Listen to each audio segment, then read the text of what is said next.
Chaloufou, beaucoup de gens vont m'interpeller en me disant hey, c'est quoi ce métier-là d'être conférencier professionnel? Mais moi, j'aurais une question pour toi. Ouais. On sait que tu en fais partout à travers le Québec, Canada, en Europe, un peu partout.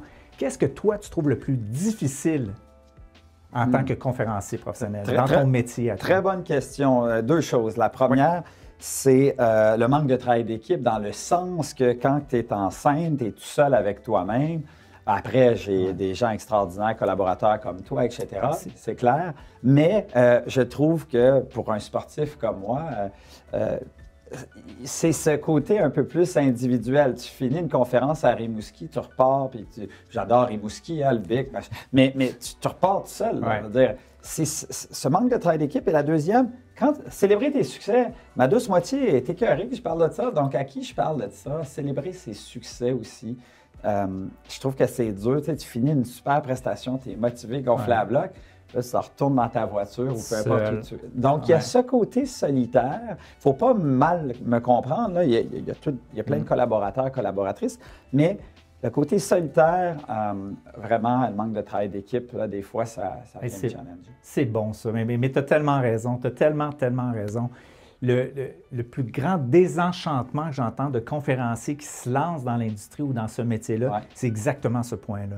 Tu sais, on pense qu'on va passer beaucoup de temps sur scène, qu'on va toujours être avec du monde, tout ça, et finalement, on est souvent tout seul dans notre auto. Tu sais, on est souvent tout seul dans notre auto, tout seul dans notre chambre d'hôtel. C'est excellent. Puis à un moment donné, tu sais, je veux dire, tu vas beau célébrer prochaine conférence à ta douce, je veux dire, c'est mon quotidien. C'est ça. On parle d'autre chose.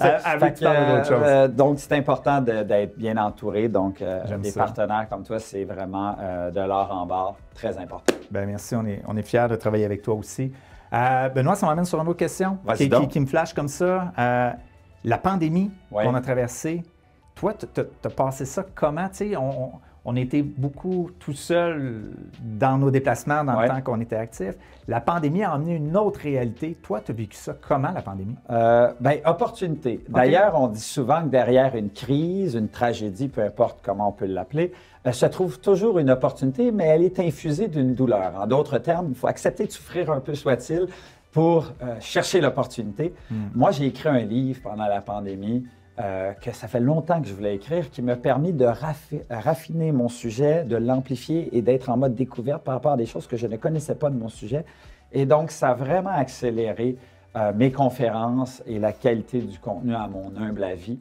Donc, ça a été une belle prise de conscience et c'est un outil formidable, un livre pour un conférencier. Donc, ça a été une opportunité finalement. Une belle opportunité. Puis effectivement, tu es demeuré hyper actif, très proactif.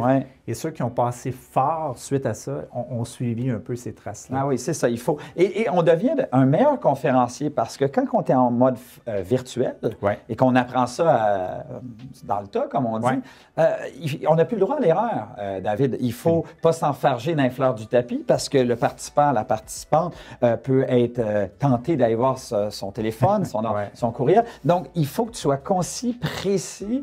Il faut que tu traverses l'écran et des fois, tu n'as même pas de retour parce que tu es en studio ou autre. Donc, ça nous permet de développer des outils qu'on n'aurait pas développés. Est-ce que tu as aimé le mode virtuel? Très bonne question. On passe à la prochaine d'annoncer. Non. Mais oui et non, dans le sens que quand on retourne en présentiel, et c'est ça la conférence, c'est un moment inspirant, mobilisant, il y a de la magie qui se crée avec l'auditoire, et cette magie, c'est un peu perdu en mode virtuel. Le virtuel est là pour rester, mais quand on veut créer des moments magiques, mémorables, ça se fait ensemble dans une connectivité dont la salle, elle seule, peut créer. Effectivement, c'est là pour rester, ça, il n'y a aucun doute. Est-ce que c'est la même chose que de donner des conférences sur scène? Non, selon moi, c'est des produits complètement différents.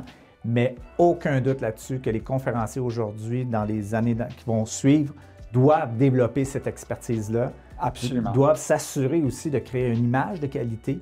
On est rendu vraiment à créer des belles expériences visuelles. Donc, c'est vraiment un produit qui est là pour rester. Et ça nous permet de rejoindre un groupe beaucoup plus grand, une accessibilité. On démocratise quelque chose. Puis réduire le temps de déplacement. Absolument. Donc, il y a toujours des avantages. Benoît, merci beaucoup. Merci à toi. Merci d'être là sur nos capsules Devenir conférencier.